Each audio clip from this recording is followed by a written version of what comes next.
Kiko.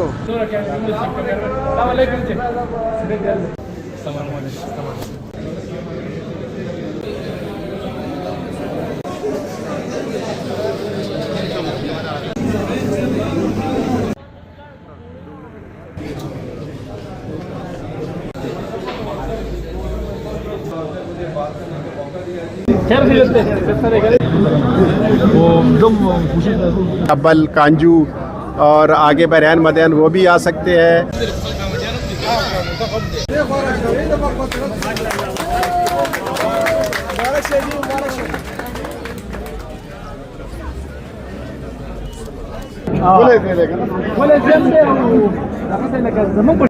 हाजी साहब,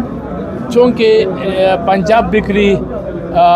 यहाँ पर लोगों की खिदमत कर रहे गुज़श्ता कई दहाइयों से, तो ये दूसरी ब्रांच की ज़रूरत क्यों पेश आई? असल में मसला ये है कि शहर में ट्रैफिक का बहुत रश है। यहाँ से जिधर मेरी दुकान है निशात तक जाने में आधा घंटा तो लाजमी लग जाता है, तो लोग कम चीज़ ख़रीदने के लिए इतनी दूर इतना वक्त नहीं ज़ाया करते थे। तो लोगों की ज़रूरत को देखते हुए मैंने बाहर एक अच्छा शोरूम बनाया है और इंशाल्लाह उम्मीद है लोग इससे मुस्तफ़ीद होंगे। मिंगवरा बाईपास पुलिस लाइन चौक में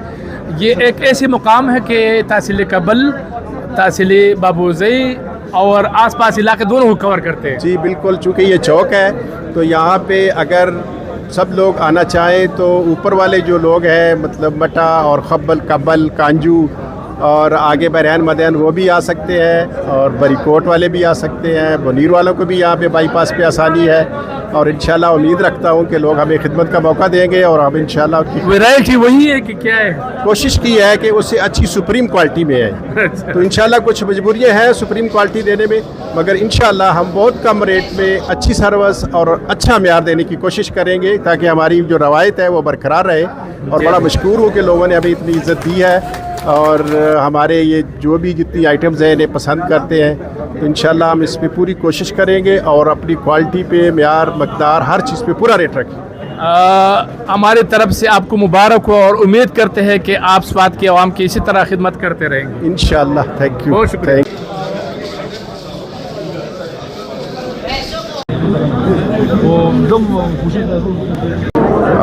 د ټول نه وړاندې خو زه جاوید بھائی ته مبارکباد ورکوم او د الله پاک نه سوال کوم چې الله پاک دې په دې نیو برانچ په کامیابی کې کامیاب کی کامران دا د سواد کې سلورم برانچ دی او د سواد د معیشت په ترقۍ کې د ډېر لوی کردار دی. زه یقین وکړم چې د ډېر قریب ناس پاس یم د شرافت او د صفای او د صارفینو سره چې د کم خلوص او محبت سره د مذاکرات کې ملاقات کوي او د سواد د خورې اوسیدونکو نه کم احترام ورکوي. زه دته په دواړه لاسه سلام پیش کوم.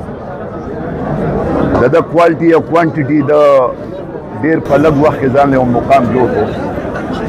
پنجاب سویټ اینډ بیکر یو برانډ دی نن سبا او دا په دې وجه برانډ دی چې د کې سچایي ده، ایمانداري ده، پاکواله ده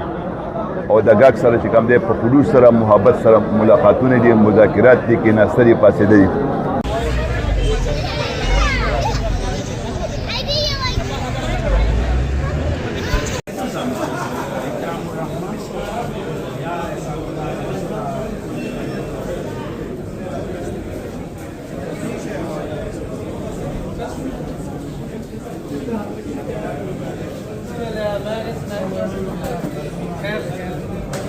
أخبار خير ده أوري أخبار الناس اللي ده حلوة حلوة عندي حلوة كيف سوني حلوة अच्छा फ्रूट वाला चलिए हमारे क्या सब करेगा ना क्या वकील बताता हमारे साथ मौजूद है। बताता क्या कहेंगे यहाँ पर पंजाब बेकरीज का एक नया ब्रांच जो है ना मिंगवारा बाईपास पर खोल दिया गया है। हम पंजाब बेकरी का बहुत मशहूर इसलिए है कि इनका तक हमारा रसाई जो था वो बहुत मुश्किल थी और अभी ये अल्लाह का फ़ज़ल है कि पुलिस लाइन के साथ उनका ये जो बड़ा ब्रांच खुल गया तो हम इनसे भी ये उम्मीद रखते हैं कि ये रमज़ान आ रहा है, रमज़ान में ये लोगों को थोड़ा बहुत रिलीफ दे दे, क्योंकि बिक्रियाँ तो स्वाद में बहुत ज़्यादा है और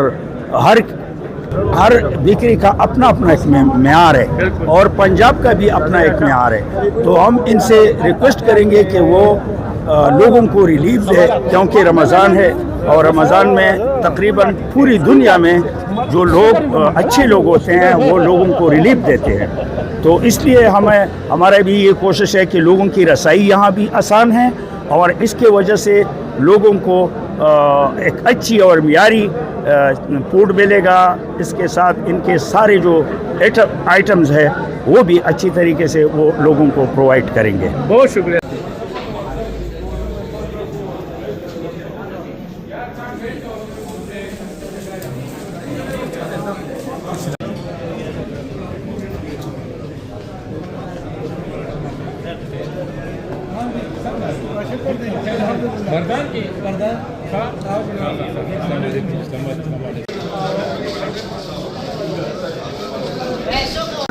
منګه د جاوید حاجی صاحب د سلورمه افتتاح د منګ پکیو ان شاء الله دا زمونږ خمرګره هم ده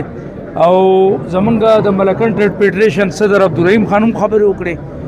منګ لندره په کار چې بیا وکړو چې مشر دی خو نه بیا هم منګ بدله مبارکباد ورکو سو خبرې جاستا سره شیر کو زمونږ ډاکټر خالد صاحب زمونږ ترجمان سواد زمونږ سره ولرل وکیل خان صدر صاحب هم زمونږ سره ولرل نو منګ ولا د سواد د طرفه د ملاکن ډیویژن د طرفه د مبارکباد ورکو او د یقین دیانی ورکو چې کم برانچونه تا وستې دي ان شاء الله عادت د ترقی په لار باندې دي او تاسو رویه او تاسو معیاري خوراک تاسو ټیسټونه هغه برابر دي د دې وجه د چې د کم وس دلته د کم پرانسته منګه وکړه د ملکن ټریډ فیډریشن په لاسو باندې نو د دې د وجه وکړه چې زه د قوم لا او عوامو له سہولت ورکم هغه دکانم زما د خوندن سبا تاسو ته پته چې ترشت وږي او د بازار د هجوم د وږي هغه ته څوک نشو رسیدي د ټولو نمخ کې د ځان د خوا د سواد د عوامو له طرفه د سواد د تاجرانو د طرفه د سواد د هوټلو د طرفه حاجی جاوید صاحب ته په څلورم برانچ باندې د بیکرۍ په جوړېدو باندې د زړه له تله مبارکي ورکوم. تاسو ټولو ته معلومه ده چې حاجی جاوید صاحب چې دی دا د هغه څلورم برانچ دی. اولنی برانچ چې دی د په نشاط چوک منګوره کې دی. دویم برانچ چې دی بیا په شریف آباد عجیب آباد کې دی. دریم برانچ چې دی بیا په برسوات مټه کې دی. نن څلورم برانچ هغه په نوي کلي پولیس لین سره چې فلای اوور سره په چوک کې دی د دې نن باقاعده طور باندې افتتاح وشوه او حاجی جاوید هغه ځوانو چې دی په سن 1984 کې سوات ته راغلی او د دې سویټ اینډ بیکرز په حواله باندې دلته کاروبار شروع کړی د ده ته برکته د ده ته جدوجہد او د ده د کوششونو په نتیجه کې حاجی جاوید صاحب چې دی زما په خیال چې په 84 کې راتو دی د 25-26 سال په عمر کې و او د 25-26 سال په عمر کې د په سوات کې دا کاروبار شروع کړو. نو د دې نه دا معلومیږي چې د حاجی جاوید صاحب د سوات په اقتصاد د سوات په معیشت کې ډیر پوره لاس دی او پوره کوشش دی. ولې که د سوات ته د بیکرۍ او د سویټ په حواله باندې دا پروګرام نه راوړی نن به په سوات کې دومره بیکرانې به هم نه وي. نن که په سوات کې تاسو دا بیکرانې وینئ دا هم د حاجی جاوید صاحب ته برکته ولې چې هغه دلته کې راغی نو هغه یو قسمه دلته کې یو سکول یې جوړ کړو یو ټریننګ سینټر یې جوړ کړو. نن په سوات کې او په دې خوا او شا په منګوره کې څومره بیکرانې تاسو وینئ په دې کې چې دا څومره کار کوي دا مزدور خلک چې پکې کار کوي دا د حاجی جاوید صاحب په نشاط چوک منګوره کې چې کم ګډ هیډ آفیس دی په هغې کې باقاعده طور باندې ټرین شوي دي او په بهترینه طریقه او په بهترین طریقه باندې خلکو ته دا سویټ فراهم کوي ورته او د ده کار چې دی یقینا چې معیاري دی. که د ده کار معیاري نه وی نو دلته به په سوات کې دا نورې بیکرانې به نه جوړېدې خو د ده جدوجہد او د ده کوششو نو زه د سوات په اقتصاد کې او د سوات معیشت چې دی په هغې په ښه کېدو باندې حاجي جاوید ته سلام پیش کوم چې دا کاروبار د په بله ضلع په بل ډیویژن کې هم شروع کولی شو په بله ضلع کې هم شروع کولی شو خو دی دلته راغی د سوات په تعمیر په ترقۍ کې لوی کردار ادا کړی دی. عزتمندو مشرانو تاسو ټولو ته معلومه ده چې موږ د ډېرو مشکلاتو سره د ډېرو تکلیفاتو سره موږ مخامخ یو. کم از کم موږ له پکار دا دي چې د دې مشکلاتو د دې تکلیفاتو دپاره موږ متحد شو او موږ متفق شو. زموږ دپاره نه ایم این اے ګان زموږ دپاره اواز پورته کوي نه زموږ دپاره امپیګان اواز پورته کوي. تاسو به لیدلي چې 40 کاله زموږ به د ملک باندې مارشل لا تېر شوی دی او جمهوریت چې دی نه دا لا اوس تر اوسه پورې کچه بچی دی.